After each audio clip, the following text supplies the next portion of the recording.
Mireille Covin, bonjour. Bonjour Michel Todd. Merci d'avoir accepté de répondre à Opinion Internationale et à notre édition Éco et Entrepreneur. Alors vous êtes le coach professionnel de dirigeants d'entreprise.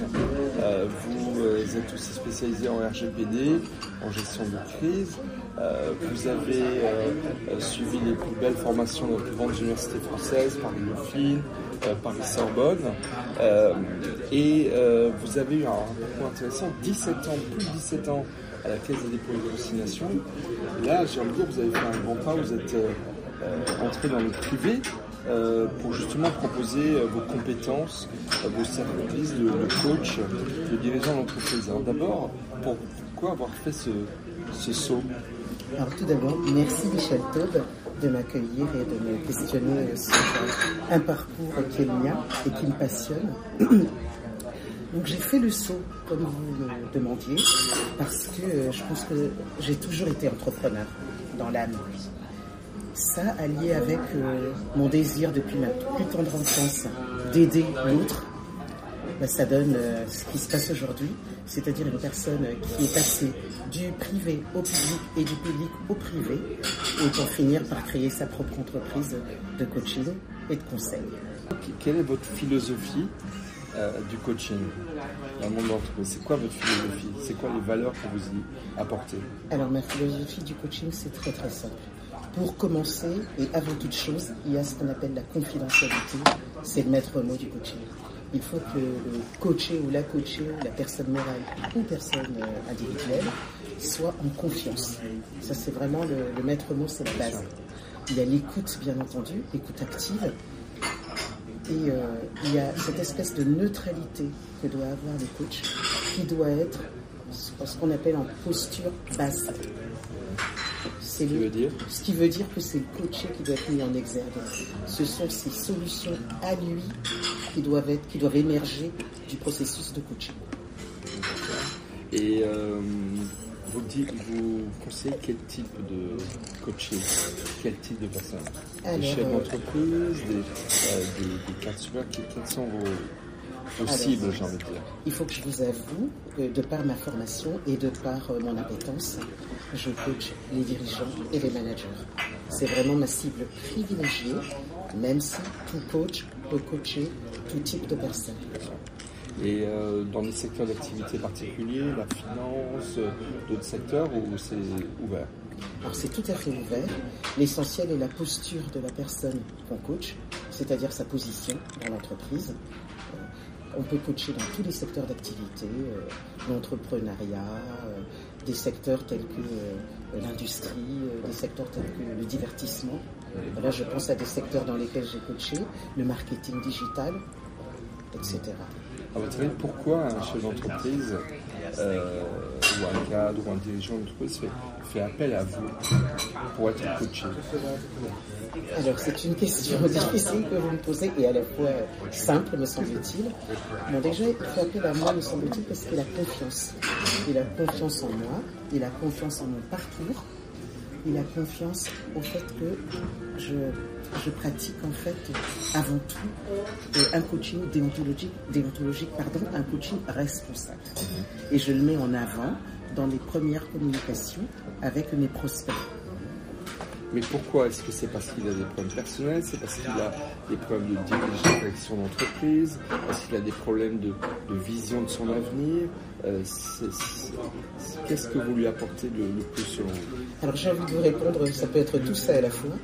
Alors en principe, en premier lieu, c'est parce qu'il a des problématiques professionnelles dans le cadre de son activité de dirigeant, d'entrepreneur, de manager. C'est vraiment la première étape où c'est ce qui fait le premier lien. Après ce premier lien et après les premiers échanges peuvent émerger d'autres problématiques. Mais en principe, c'est avant tout une problématique d'ordre professionnel. Alors ça peut être renforcer son leadership, ça peut être mieux communiquer au sein de son équipe, ça peut être assurer une transition ou une fusion d'équipe. Tous les sujets sont possibles. Il y a une méthodologie particulière que vous utilisez dans le coaching que vous avez acquise dans vos formations Alors le coaching, c'est avant tout, utilise avant tout deux choses, le silence et les questions. C'est l'art de questionner et c'est l'art d'écouter. Voilà, d'écouter avec discernement pour pouvoir éventuellement lire ou entendre ce que la personne en face de vous et les personnes en face de vous ne vous ont pas exprimé clairement. Ensuite, c'est tout à fait clair. Je base ma pratique du coaching sur ce que j'ai appris à l'université Paris-Dauphine, c'est-à-dire une approche cognitive et comportementale. Ça, c'est vraiment l'approche, alors sans rentrer dans le détail du jargon technique, c'est tout à fait inspiré du stoïcisme. Voilà. Donc c'est en gros, et c'est une méthode qui est très éprouvée. Alors je fais juste un tout petit parallèle. C'est la méthode qu'utilisent certains psychologues, sauf que moi je suis dans le coaching. Le coaching, c'est ici et maintenant. Et on avance. C'est plus concret, c'est plus performatif. Vous parlez de stoïcien. Moi, ce que vous me dites me fait penser plus aussi également à la maïeutique. Tout à fait. Qu'enseigne Platon. Il y a un dialogue de Socrate où vous avez en fait Socrate qui montre à, je crois, un ouvrier qui en fait il est un très bon mathématicien parce que par les questions qu'il lui pose, il le fait accoucher de savoir qu'il a en lui et qui était enfoui en lui en fait. C'est exactement ça. Vous avez résumé, me semble-t-il, ce qu'est, selon moi, un processus réussi de coaching. On est dans une période très difficile, socialement, culturellement, économiquement.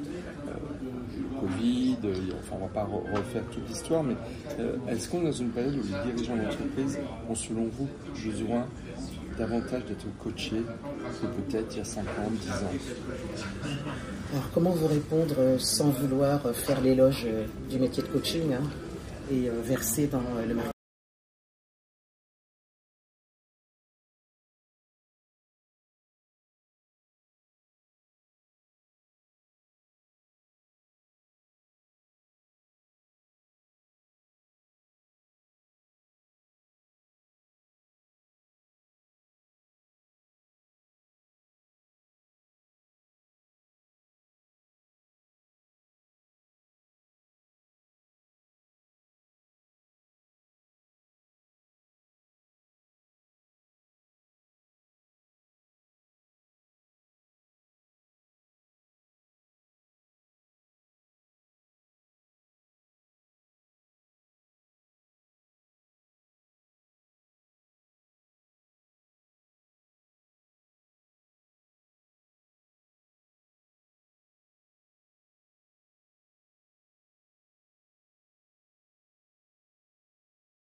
marketing, ce que je peux vous dire, c'est que la période est vraiment apte à susciter des difficultés, malheureusement ou heureusement. Je ne sais pas comment l'indiquer. Toujours est-il que, à côté de solutions comme la formation, des choses qui, on doit bien l'avouer, atteignent leurs limites aujourd'hui, le coaching émerge quand même, le coaching fait dans les règles de l'art, entendons-nous, émerge comme une pratique tout à fait appropriée, parce qu'elle s'adapte à la personne physique ou morale coachée.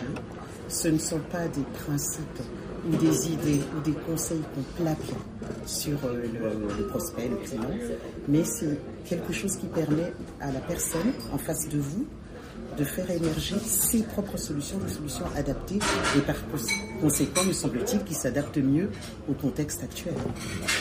Vous êtes également experte en RGPD. Juste une petite question. On assiste à une irruption massive de l'intelligence artificielle dans la vie de l'entreprise. Est-ce que ça bouscule les enjeux de RGPD, cette arrivée de l'intelligence artificielle? Alors moi, ce que j'ai envie de vous répondre, c'est que ça conforte les enjeux du RGPD. Ça prouve que la conformité au RGPD, ou le règlement proprement dit, a tout à fait lieu d'être, puisque sa philosophie, son principe, son objectif, c'est de protéger les données personnelles.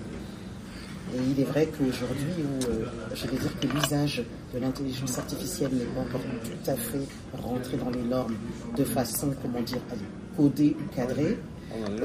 Voilà, on en est même très loin, merci. Le RGPD, il est là à côté comme un garde-fou qui permet non pas de prendre l'intelligence artificielle comme un ennemi ou une ennemie, mais plutôt comme quelque chose qu'on vient d'utiliser correctement. Et le RGPD est là, me semble-t-il, pour cadrer en quelque sorte cette utilisation dans l'attente de règlement, d'une réglementation qui, me semble-t-il, est en cours. Dernière question, Mireille Covin. Quelle est votre expérience de coaching la plus réussie selon vous? Alors j'ai envie de vous dire que toutes mes expériences dans lesquelles mon client est satisfait et réussi et me fait plaisir. Mais bon, de manière tout à fait transparente, je dois vous dire que je suis quand même très très fière de mon expérience en tant que femme, en tant que mère, et notamment en ce qui concerne le parcours d'un de mes enfants, qui se trouve être dans une équipe de France d'escrime. Voilà, Laurence Épée, pour ne pas la nommer. Elle porte très bien son nom. Oui, c'est un aptonyme non choisi. Puisque Laurence Épée est une grande épéiste. Est une grande épéiste. Et en lice, je crois, pour les qualifications aux Jeux Olympiques. Alors, elle est tout à fait en lice pour les qualifications aux Jeux Olympiques. C'est une escrimeuse, mais vraiment, me semble-t-il, même si je suis sa mère, douée, talentueuse, qui a déjà été titrée. Et l'accompagnement que j'ai pu faire en tant que mère, mais aussi en tant que coach, je pense à contribuer dans une certaine mesure à ce parcours. Vous êtes une de ces coachs. Je suis une de ces coachs, même s'il faut dire que coacher un proche est quand même assez délicat. Bien entendu. Effectivement, c'est un coaching particulier. Merci Mireille Covin. Peut-être une dernière chose que vous voudriez dire sur votre métier de coach? Ce que je voudrais dire, c'est que vraiment, que les entrepreneurs, les dirigeants, les managers aient confiance en leur coach, qu'ils le choisissent bien. À cet égard, examiner le parcours professionnel ainsi que la formation du coach me semble être des choses incontournables pour choisir son coach. Mireille Covin, merci d'avoir accepté de répondre à Opinion Internationale. C'est moi qui vous remercie, Michel Taube, et ce fut un très grand honneur pour moi. Merci à vous.